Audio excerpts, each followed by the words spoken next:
This is Jonathan Aguilar here for Roboxing Fans, joined by Lonnie B here in Las Vegas at DLX. Lonnie, how's life been? Man, life been good, man. I've been chilling. Training, weight down, ready for a fight. I was supposed to fight March 22nd, but my opponent hurt his shoulder. And now I heard through the grapevine that he don't want no smoke, so they're looking for a new opponent. But I'm staying ready, man. I'm in the gym staying ready. And I'm getting great sparring with some German kid that's really, really, really good.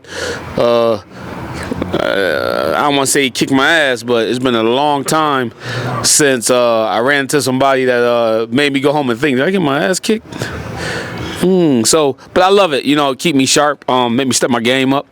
And I'm officially hiring him as my sparring partner because he gave me good work, made me think world-class fighter, and that's the kind of work that I like. I don't shy away from the tough work, so I'm just staying ready. And when the phone ring, which I know it will, I'm going to put somebody in the dirt. I saw the interview you did with Fight Hype Ron. Shout out to Ron. Yeah, Ron. Yeah. And he said to you that, what about the age and things like that? And you basically said, well, all that age talk is a load of rubbish. Explain that. Yeah. The age stuff is boxing's about. It's about you gotta take care of your body. Picking it back up with Lonnie B. Just been raining here in Vegas, which is unusual, but yeah. You were saying about, the age and things like that. The age stuff don't really matter to me. You know what I'm saying? I take care of my body.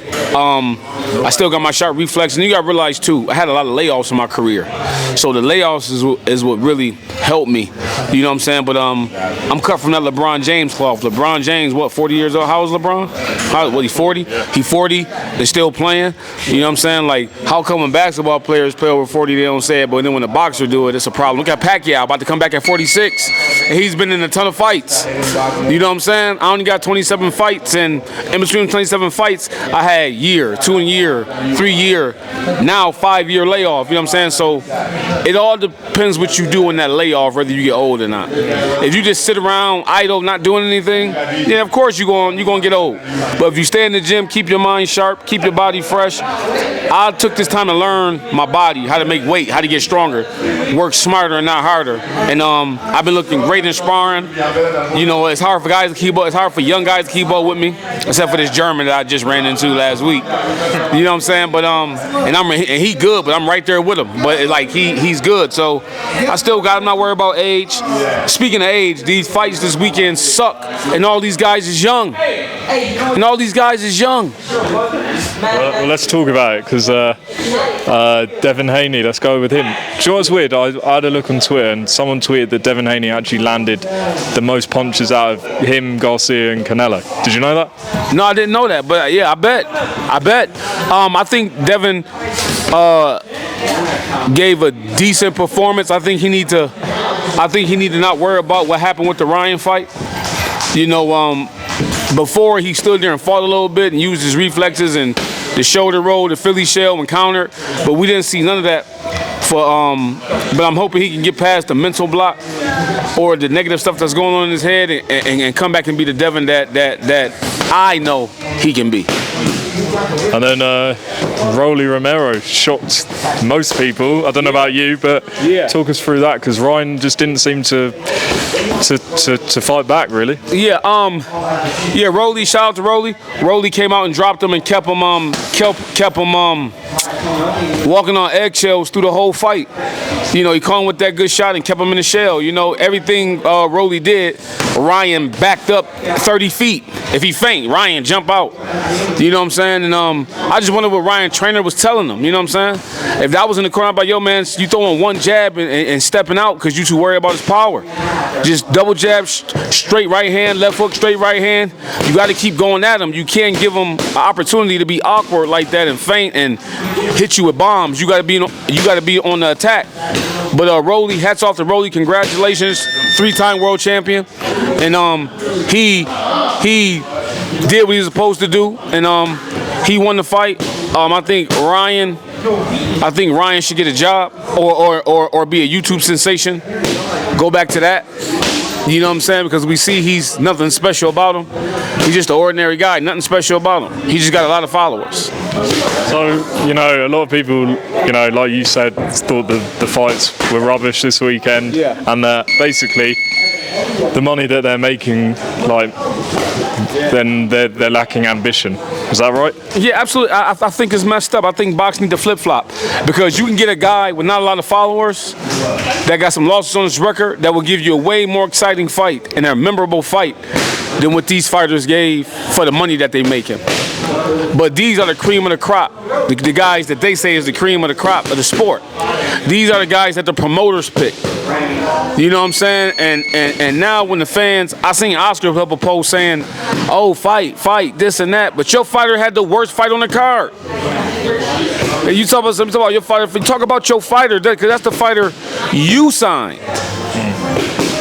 So like Oscar, like what are you talking about? Like your fighter had the worst performance on the card. You talking about, oh, Devin was running around. You don't even talk about no other fighter. You need to talk about your fighter because your fighter ain't do not a thing. And now it makes Devin's argument look stronger that you was on PEDs. If you look the way he fought Devin, the way he fought Rolly, night and day. Night and day. So now it makes Devin's case valid. Now, if don't nobody look at that and say, I feel Devin's pain, you just an unfair coward. And that's my opinion on it. And then Canelo and Scull didn't exactly excite either. What happened there? I mean, just disgraceful. I mean, fight. Damn, all the money I'm gonna count, 100 million. 100 million. He ain't look like he was rubbed. He ain't look like he was worth 2 nickels rubbed together. 100 million for that. I think they broke the record for throwing the least amount of punches in a 12-round fight. Right. They broke the record. Congratulations, Canelo. I guess that's going to be in the Hall of Fame. What would happen if you fought Scull? If I fought Scull, I would stop Scull and Canelo. You know what I'm saying? I know people are going to think I'm crazy, but I'm just going to be honest. The last 2 fights I seen in Canelo, I'm not impressed. I'm not impressed. You know what I'm saying? Like, he couldn't stop Berlanga. And now this guy, like, you know what I'm saying? Like, Canelo's a good fighter. I'm not saying he's not a good fighter, but I'm just not impressed. I don't think that he is what they saying he is, like this unstoppable guy. I see a lot of flaws. I just think people respect him too much because the media blew him up so big, and he fought Floyd, and you know, the media respect him so much that when they get in there with him, they just say, well, this Canelo, I'm just gonna go the distance. You know, I'm just gonna go the distance instead of trying to really win. Why is that? Why do they just want to go the distance? Because, you know, I'm not gonna lie, fighting like a Canelo on the big stage in front of the world, it can be scary. All the pressure that come with fighting Canelo, all the media, and I'm pretty sure when you walk up to that arena and you get in the ring, and I'm pretty sure it's a whole different atmosphere. So I think the moment get the guys. You know what I'm saying? And in their mind, they blow him up bigger than what he really is in their mind. So that's what I think is going on. Lonnie B, always a pleasure. Likewise. Tell everyone where to follow you and the latest with your podcast. Yes, Lonnie B, the champ, on Instagram. Lionell Lonnie B Thompson on Facebook, and Lonnie B 168 on Snapchat. Listen, y'all stay tuned because I'm fighting this year, this summer. It's going down. Lonnie B the Great is back in their careers, ruining their careers. Jose Ramirez was just a small piece of the bunch, but I got a lot more I got to get. So stay tuned, and thank you guys for supporting me. I love you guys. See you soon. Are you bringing your podcast back? Yes, I'm bringing my podcast back too soon. As soon as my cameraman get back, we bringing the podcast thing back. Stay tuned. That's on DLX Boxing, Instagram, and YouTube. Lonnie B, appreciate it.